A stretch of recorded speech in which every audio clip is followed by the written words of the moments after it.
To enable or disable sync across device clipboard in Windows 10 Home, open Settings, click or tap Start menu icon, and then click or tap Settings, select System,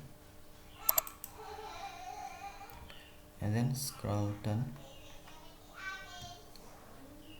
tap Clipboard, click or tap Clipboard.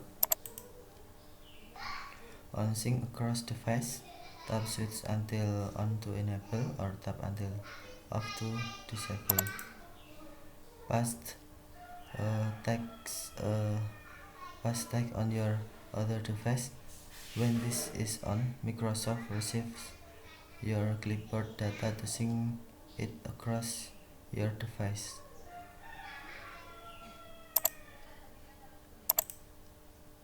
Tap until off to disable or tap until on to enable.